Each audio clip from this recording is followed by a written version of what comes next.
जय हिंद क्लास।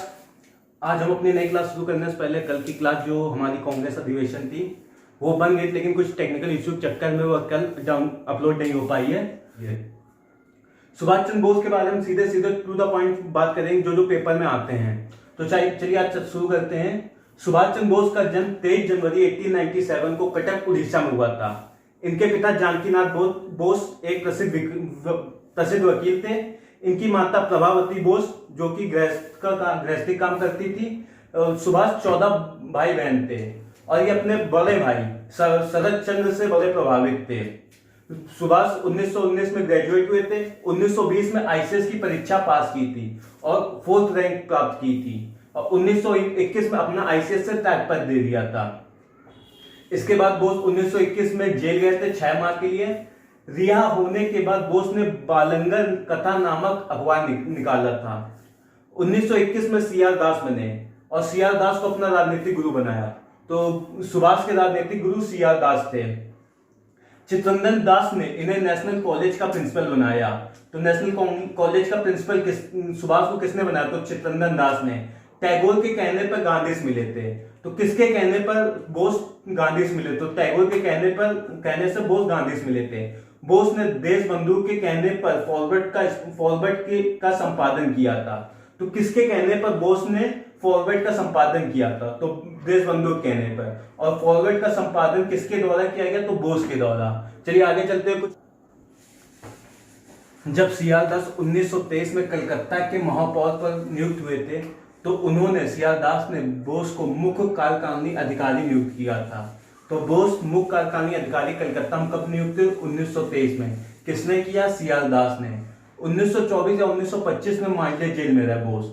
और तिलक भी 1908 से 1914 तक मांडले जेल में रहे। तो मांडले जेल में तिलक ने गीता रहस्य नामक पुस्तक लिखी।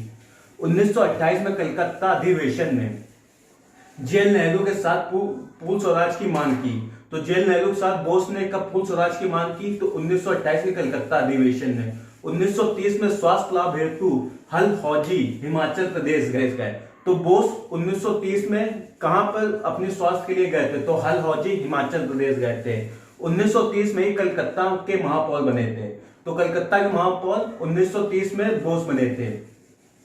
1933 से 1936 तक यूरोप वास के दौरान मुसोलिनी से मिले, वह आयरलैंड के नेता डी वेलेरी से मिले, वह विट्ठल भाई पटेल से मिले।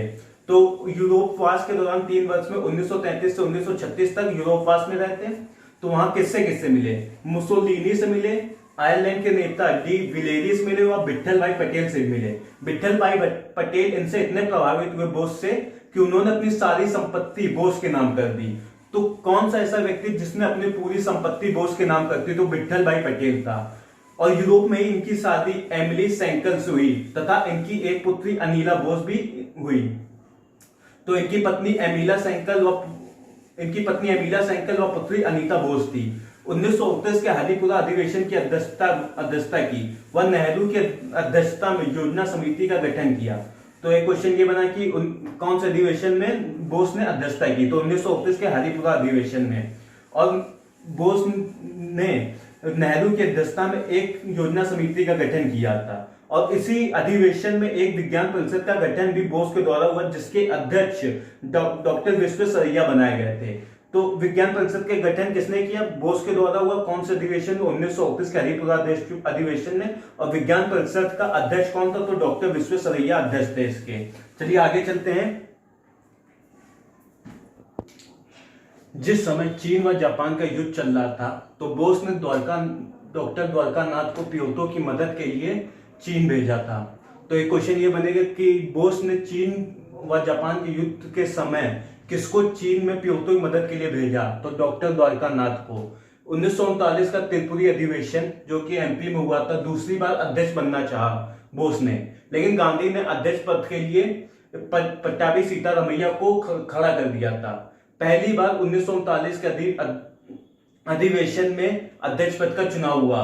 सुभाष ने चुनाव 203 मतों से जीता। तो कार्यकारिणी गठन को लेकर गांधी से मतभेद हो गया था। तो 29 अप्रैल 1939 को कांग्रेस छोड़ दी। तो सुभाष ने कांग्रेस किस पर छोड़ी? तो 29 अप्रैल 1939 को छोड़ी। और इसके बाद मतलब सुभाष जब अध्यक्ष बने थे, अध्यक्ष पद से इस्तीफा दिया, उसके बाद डॉक्टर राजेंद्र प्रसाद 1939 के अध्यक्ष बने। सुभाष ने फॉरवर्ड ब्लॉक की स्थापना 3 मई 1939 को की। तो फॉरवर्ड ब्लॉक की स्थापना सुभाष ने किस वर्ष की? तो 3 मई 1939 को की। और 1940 इसके बाद जो है कि 1939 में इन्होंने फॉरवर्ड ब्लॉक की स्थापना कर दी थी। फॉरवर्ड ब्लॉक के स्थापना के बाद 17 जनवरी 1940 को ये घर में नजर बंद कर लिए गए थे। 1940 में बोस अपने घर में नजर बंद कर लिए थे, लेकिन अगले 2-3 दिन बाद बोस अपने साथी भगत राम के साथ घर से गायब हो गए थे। तो बोस कौन सी तारीख को अपने घर से गायब हुए? तो 17 जनवरी 1940 को। और किसके साथ गए? भगत राम के साथ। और यहां से नाम और अपना भेष बदलकर ये पेशावर पहुंचे। और पेशावर किस नाम से पहुंचे? जियाउद्दीन बर्नी के नाम से पेशावर पहुंचे। और पेशावर के बाद ये काबुल पहुंचे अपना भेष बदल के। काबुल के बाद यह इटली के निवासी के रूप में ओलेंडो मोसेटो के नाम से मॉस्को रूस पहुंचे। तो ये मॉस्को रूस किस नाम से पहुंचे? ओलेंडो मेसोटो के नाम से। और किस देश के निवासी बनके? इटली के निवासी बनके। लेकिन मॉस्को में नहीं रहे, क्योंकि रूस सेकेंड वर्ल्ड वॉर में मित्र राष्ट्रों के साथ सम्मिलित था, इसलिए मित्र राष्ट्र उसमें ब्रिटेन भी मित्र राष्ट्रों में आता है, इसलिए ये रूस से चले गए थे। रूस के बाद ये बर्लिन पहुंचे। तो पहले कलकत्ता से ये कहां पहुंचे? पेशावर। किस नाम से? जियाउद्दीन बर्नी के नाम से। पेशावर के बाद ये कहां गए? काबुल पहुंचे। काबुल के बाद रूस पहुंचे मॉस्को। किस नाम से? ओलेंडो मोसोटो के नाम से, इटली के निवासी के रूप में। और इटली के बाद ये बर्लिन गए। फिर चलते हैं, आगे चलते हैं।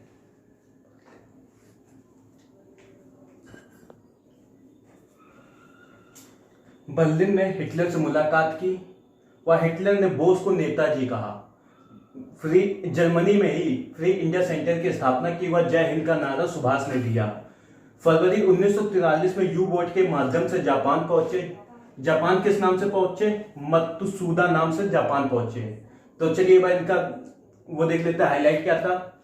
घर से कब भागे थे? 17 जनवरी 1940 को। किसके साथ? भगत राम के साथ। उसके बाद पेशावर किस नाम से पहुंचे? जियाउद्दीन पठान के नाम से। पेशावर के बाद काबुल पहुंचे।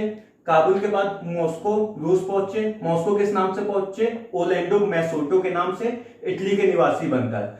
मॉस्को के बाद बर्लिन जर्मनी पहुंचे। जर्मनी में हिटलर से मुलाकात की।